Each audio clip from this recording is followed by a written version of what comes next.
तेरे मार खाने से यीशु मैंने शिफा पाई है। तेरे खून बहाने से मिली मुझको रिहाई है। तेरे मार खाने से यीशु मैंने शिफा पाई है। कोई चरागाह तुझ सा नहीं, कोई रहबर तुझ सा नहीं, कोई चरागाह तुझ सा नहीं,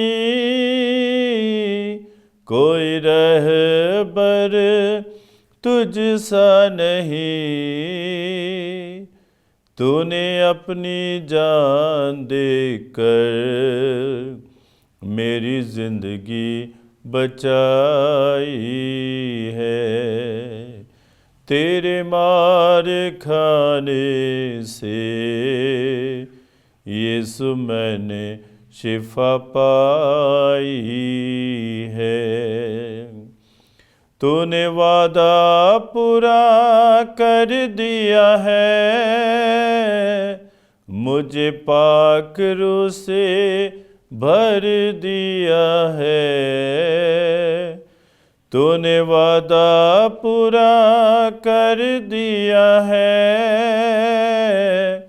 मुझे पाक रूह से भर दिया है। तूने मेरे कदमों को आसमानी राह दिखाई है। तेरे मार खाने से यीशु मैंने शिफा पाई है। मैं हर दम यीशु जी तेरी हमदो सना गाऊं। मैं हर दम यीशु जी तेरी हमदो सना गाऊं। मैंने अपनी सांसों में तेरी खुशबू बसाई है। तेरे मार खाने से यीशु मैंने शिफा पाई है। तेरे खून बहाने से मिली मुझको रिहाई है। ख्रिस्ती विश्वास में प्रिय भाइयों तथा बहनों, हम सब चंगाई चाहते हैं, हम स्वस्थ रहना चाहते हैं, हम सब ऐसे जीवन को जीना चाहते हैं जो बीमारी मुक्त हो, रोग मुक्त हो। और हम जानते हैं कि बहुत बार बीमारी से मुक्त होना हमारे अपने हाथों में नहीं है। हम कई डॉक्टर्स के पास जाते हैं, हकीमों के पास जाते हैं, वैद्य के पास जाते हैं और अपनी बीमारियों को उनके सामने रखते हैं और वो हमें दवाई देते हैं और हम दवाई अपने जीवन में खाते हैं। लेकिन फिर भी ऐसा होता है कि कई बार हमारी बीमारियों से हम पूर्ण रूप से छुटकारा प्राप्त नहीं करते हैं और तब हम ईश्वर की ओर मुड़ते हैं। और ईश्वर हमारे जीवन में जब कार्य करते हैं, ईश्वर खुद हमें हमारी बीमारियों से मुक्त करते हैं, प्रभु हमें चंगाई देते हैं। और क्योंकि प्रभु ही हमारे सर्वस्व है और जो कुछ नहीं कोई नहीं कर सकता है और प्रभु के लिए कुछ भी असंभव नहीं है। प्रभु सब कुछ कर सकते हैं। हम लोग बहुत कम अपने जीवन में बातों को कर सकते हैं। हमारे पास उतना अनुभव नहीं है, या हमारे पास उतनी दैविक शक्तियाँ नहीं है, या फिर हम उतने सक्षम नहीं हैं कि हम अपने आप को चंगा कर सकें, अपने आप को स्वस्थ रख सकें। प्रभु की कृपा के साथ ही हम स्वस्थ रह सकते हैं, और प्रभु ही हमें स्वस्थ करते हैं, अच्छा करते हैं, हमारे जीवन में चंगा करते हैं। इतिहास के दूसरे ग्रंथ में हम लोग पढ़ते हैं 7 अध्याय 14 से 16 वाक्य में, यदि मेरी अपनी प्रजा विनय पूर्वक प्रार्थना करेगी, मेरे दर्शन चाहेगी, अपना कुमार्ग छोड़ देगी, तो मैं स्वर्ग से उसकी सुनूंगा, उसके पाप क्षमा करूंगा, उसके देश का कल्याण करूंगा। तो प्रभु हमें बता रहे कि यदि हम प्रार्थना करेंगे, यदि हम प्रभु के दर्शन चाहेंगे, और यदि हम अपने पाप को छोड़ देंगे, कुमार्ग को छोड़ देंगे, और तब प्रभु स्वर्ग से हमारी बात को सुनेगा, तब प्रभु स्वर्ग से हमारी प्रार्थनाओं को सुनेगा, हमारे पापों को क्षमा करेगा, और हमारे देश का, हमारे परिवार का, हमारे घर का, हमारे प्रदेश का कल्याण होगा। तो क्यों नहीं हम प्रभु के चरणों में प्रार्थना करें, और हम इधर उधर जाने के बदले में प्रभु के चरणों में पहले जाएं, और प्रभु के साथ बातचीत करें कि मुझे ये बीमारी है, मुझे रोग है, और मैं इस रोग से मुक्त होना चाहता हूँ, बीमारी से मुक्त होना चाहता हूँ, मुझ पर रहम कीजिए, मुझ पर दया कीजिए, मेरे पापों को क्षमा कीजिए, मुझे मेरी बीमारियों से छुटकारा दीजिए। क्यों नहीं हम लोग प्रभु के चरणों में बैठते, और जब हम प्रभु के चरणों में बैठ जाते हैं तो प्रभु अवश्य हमारे पापों को क्षमा करते हैं, और प्रभु हमारा कल्याण करते हैं, प्रभु हमें तंदुरुस्ती देते हैं, प्रभु हमें चंगाई देते हैं। और प्रभु कहते हैं आगे, इस स्थान पर जो प्रार्थना की जाए उसे मेरी आंखें देखती रहेगी, मेरे कान सुनते रहेंगे। जब हम पवित्र स्थान में आकर बैठकर प्रार्थना करते हैं, प्रभु के चरणों में अपने आप को समर्पित करते हैं, तो प्रभु कहते हैं कि मेरी आंखें उससे देखती रहेंगी और मेरे कान सुनते रहेंगे। प्रभु हमसे दूर नहीं रहना चाहते हैं, लेकिन प्रभु चाहते हैं कि हम उनके चरणों में आएं, उन्हें अपनी बातों को बताएं, अपनी बीमारियों को उनके चरणों में समर्पित करें, अपने रोगों को उनके चरणों में समर्पित करें, अपने पापों को उनके चरणों में मानें, ताकि प्रभु हमारे जीवन में महान कार्य कर सकें। क्योंकि प्रभु की आंखें हमेशा हमें देखती रहती हैं, और प्रभु के कान हमेशा हमारी बातों को सुनते रहते हैं। आगे हम पढ़ते हैं इतिहास के दूसरे ग्रंथ में 7 अध्याय 14 से 16 वाक्य में ही, मैंने इस मंदिर को इसलिए चुना और पवित्र किया है कि इसमें मेरा नाम सदा प्रतिष्ठित रहे, मेरा नाम हमेशा यहाँ पर लिया जाए। तो प्रभु आह्वान करते, मेरे पास आओ, मैं तुम्हें विश्राम दूंगा, मेरे पास आओ, मैं तुम्हें चंगाई दूंगा, मेरे पास आओ, मैं तुम्हें स्वस्थ करूंगा, मेरे पास आओ, मैं तुम्हारे पापों को क्षमा करूंगा, मेरे पास आओ, मैं तुम्हें अपनाऊंगा। यदि हम लोग अपने जीवन में चंगाई प्राप्त करना चाहते हैं, और प्रभु से हम लोग अच्छा स्वास्थ्य प्राप्त करना चाहते हैं, प्रभु से जीवन प्राप्त करना चाहते हैं, तो उसके लिए कुछ शर्तें हैं जिन्हें हमारे जीवन में अपनाना चाहिए। और जब हम लोग इन शर्तों को अपने जीवन में अपनाते हैं, तो हम प्रभु से जो मांगते हैं प्रभु हमारे जीवन में करते हैं। सबसे पहली बात है विनम्रता। हमें विनम्र होकर प्रभु के चरणों में बैठना है। संत मरकुस के सुसमाचार में 7 अध्याय 24 से 30 वाक्य में हम लोग कनानी स्त्री का विश्वास देखते हैं। कैसे कनानी स्त्री प्रभु के पास आती है और कहती है मेरी बेटी को ठीक कीजिए, चंगा कीजिए, और प्रभु कुछ ऐसे शब्दों का प्रयोग करते हैं जिसको सुनना कठिन था। प्रभु कहते हैं कि बच्चों के खाने को पिल्लों को नहीं दिया जाता है, लेकिन कनानी स्त्री इससे परेशान नहीं हुई, दुखी नहीं हुई, क्योंकि उसका पूरा विश्वास था कि प्रभु अवश्य उनकी बेटी को चंगा करेंगे। और कनानी स्त्री क्या जवाब देती है कि हाँ, बच्चों के मेज से जो गिरता है वही पिल्ले खाते हैं। तो उनकी विनम्रता देखिए, विनम्र होकर प्रभु के सामने आती है। जब वो विनम्र होकर प्रभु के सामने आ जाती है तो प्रभु अवश्य उनकी बेटी को चंगा करते हैं। तो सबसे पहले आवश्यकता है विनम्रता की। हम विनम्र होकर प्रभु के चरणों में आए। हम वचन में पढ़ते हैं कि प्रभु दीनहीन हृदय का तिरस्कार नहीं करेगा। जो दीनहीन बनकर प्रभु के चरणों में जाते हैं, प्रभु अवश्य उनकी प्रार्थनाओं को सुनते हैं। तो सबसे पहली बात है हम विनम्र रहें, और विनम्र होकर प्रभु के चरणों में हम लोग प्रवेश करें। दूसरी बात है प्रार्थना करना।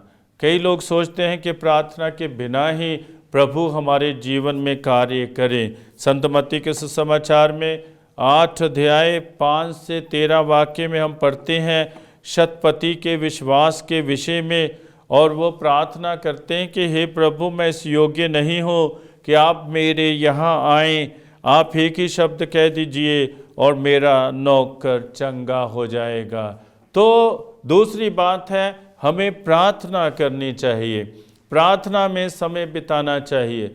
कई बार हम लोग चंगे तो हो जाते हैं, लेकिन हम लोग पूर्ण रूप से प्रार्थना नहीं कर पाते हैं, इसलिए हम फिर अस्वस्थ हो जाते हैं। लेकिन प्रभु जब हमें स्पर्श करते हैं, हमारा ये कर्तव्य है कि हम प्रार्थना में लगे रहें।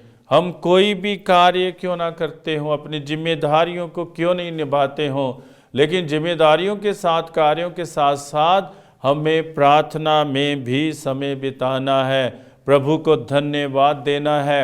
और जब प्रभु को हम धन्यवाद देते हैं, प्रार्थना करते हैं, तो हम अवश्य चंगाई प्राप्त करते हैं। तो तीसरी बात जो हमें अपने जीवन में ध्यान में रखनी है वो है विश्वास। तो विश्वास हम लोग प्रभु पर रखते हैं। जब प्रभु पर हम पूर्ण विश्वास रखते हैं, करते हैं, तो प्रभु अवश्य हमारे जीवन में कार्य करते हैं। और जब हम विश्वास करते हैं, उसको पूर्ण रूप से प्रभु पर रखते हैं, तो सब कुछ संभव है।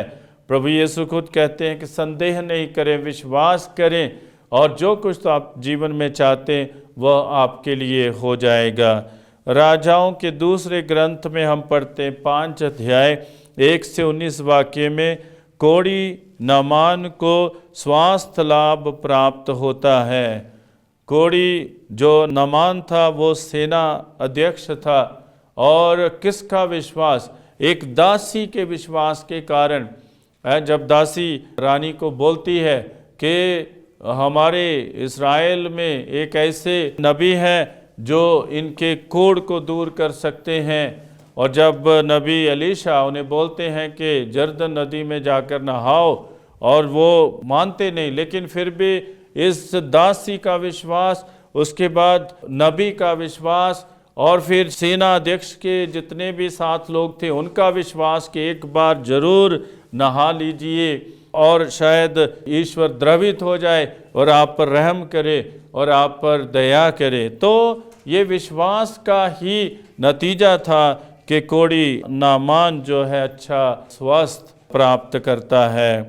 तो जैसा एलीशा ने उससे कहा था, उसने यरदन नदी में 7 बार डुबकी लगाई, उसका शरीर फिर छोटे बालक के शरीर जैसा स्वच्छ हो जाता है। तो जब हम विश्वास करते हैं तो प्रभु हमारे जीवन में कई कार्य करते हैं, कई महान कार्य करते हैं। प्रभु हमारे जीवन में कई प्रकार के चमत्कार करते हैं, और विश्वास करने की आवश्यकता है, ज़रूरत है। तभी हम लोग प्रभु के सामने अपने आप को उपस्थित कर सकते हैं। तो हम प्रभु की कृपा प्राप्त करते हैं जब हम लोग प्रभु में पूर्ण विश्वास करते हैं।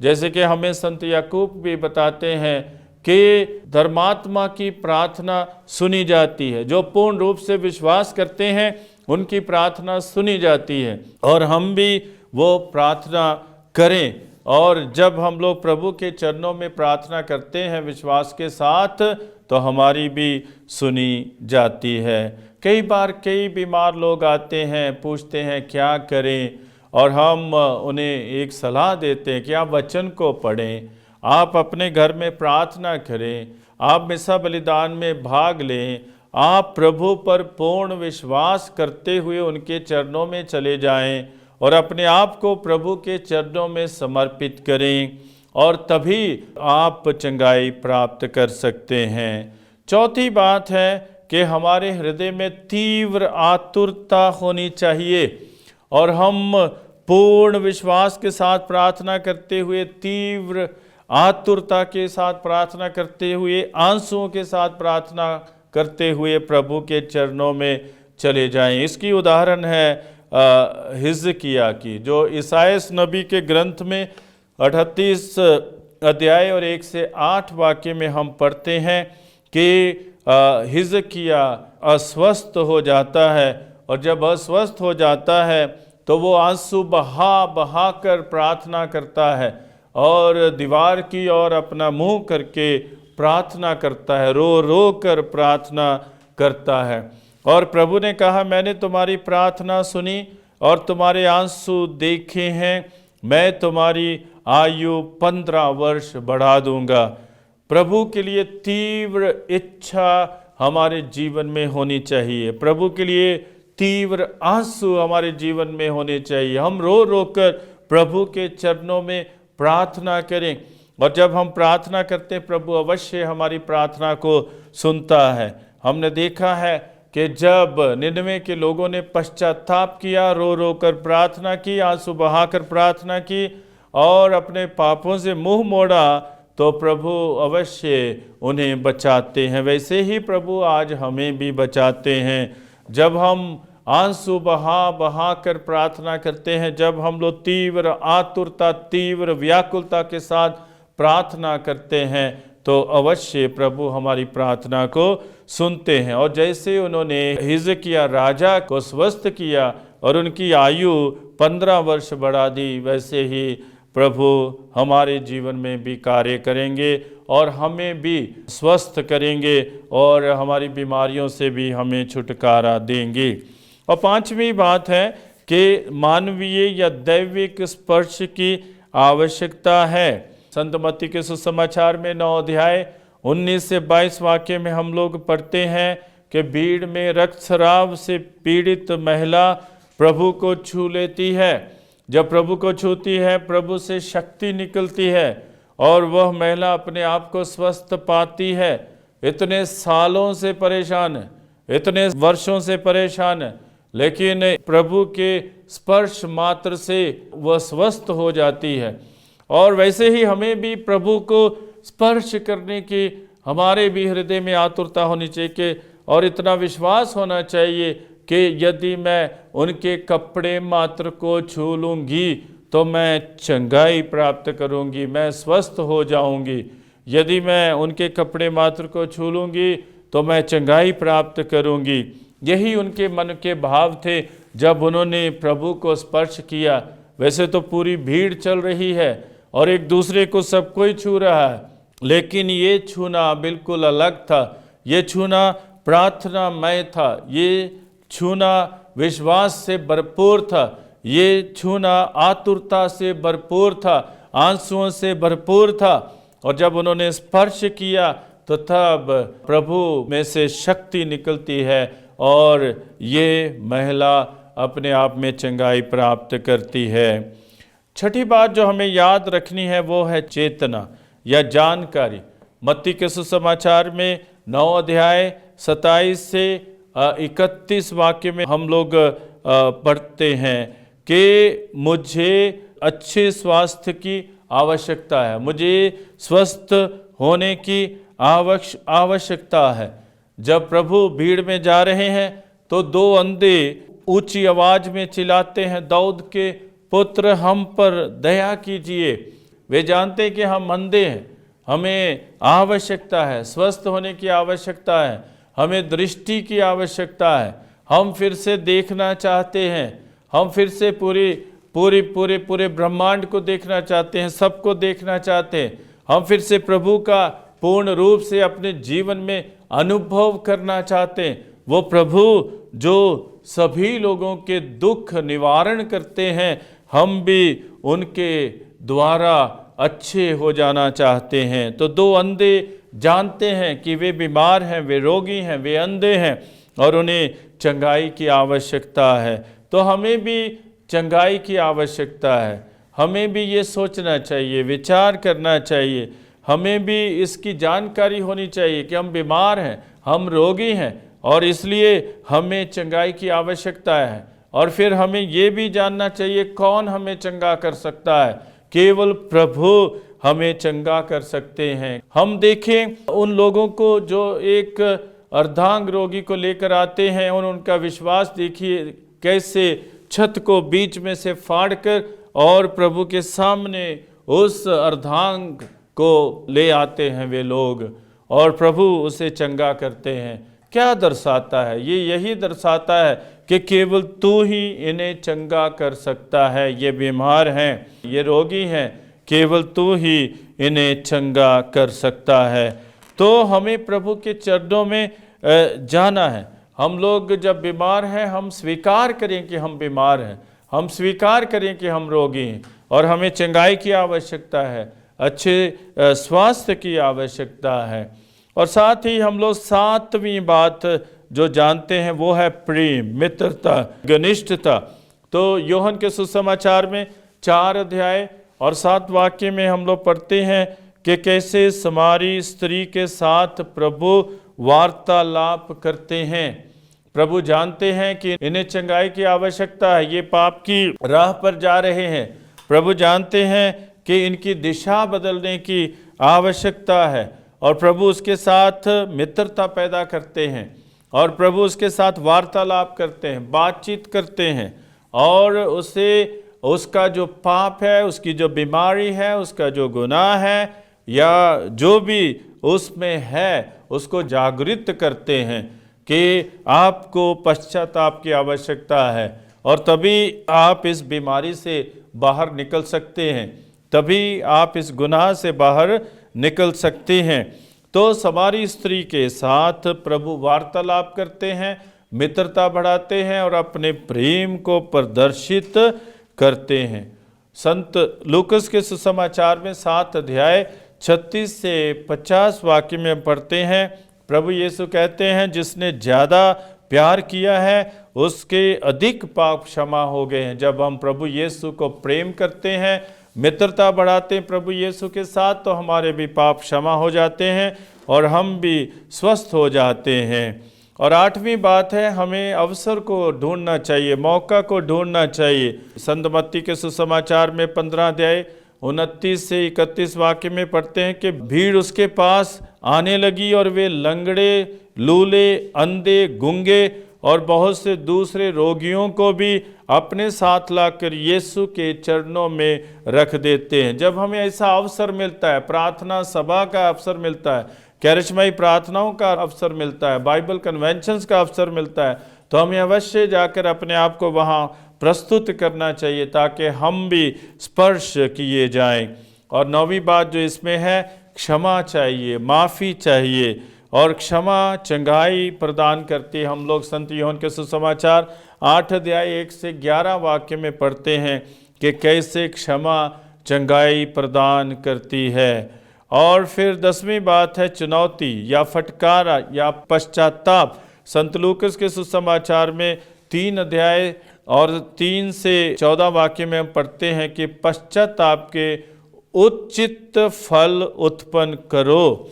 और हमें ये भी पूछना चाहिए कि हमें क्या करना चाहिए जब हम बीमार हैं, रोगी हैं, पापी हैं, हमें क्या करना चाहिए। तो आइए हम लोग यदि प्रभु से चंगाई प्राप्त करना चाहते हैं तो हम अपने अहंकार को पीछे छोड़ें, अपने घमंड को पीछे छोड़ें, हम अपने आलस्य को पीछे छोड़ें, हम अपने अविश्वास या अल्प विश्वास को पीछे छोड़ें, हम अपने पाप गुनाहों को अपराधों को पीछे छोड़ें और हम लोग प्रभु की परीक्षा लेना छोड़ दें और विनम्र होकर प्रेम भाव से विश्वास के साथ आतुरता से प्रभु के चरणों में हम अपने आप को प्रस्तुत करें ताकि प्रभु हमें चंगाई प्रदान करे, प्रभु हमें अच्छा स्वास्थ्य दे। आइए हम अपनी आंखें बंद करें और प्रार्थना में जाएं। सर्वशक्तिमान पिता परमेश्वर, तुझे धन्यवाद देते और तूने हमें यह मौका दिया है तेरी उपस्थिति का अनुभव करने के लिए, तेरी आशीषों के लिए, तेरी कृपाओं के लिए तुझे धन्यवाद देते हैं। प्रभु हर बीमार को, हर रोगी को स्पर्श कर, छू ले प्रभु, छू ले, स्पर्श कर और चंगाई प्रदान कर। हम ये प्रार्थना करते हैं अपने प्रभु यीशु ख्रिस्त के द्वारा, आमीन।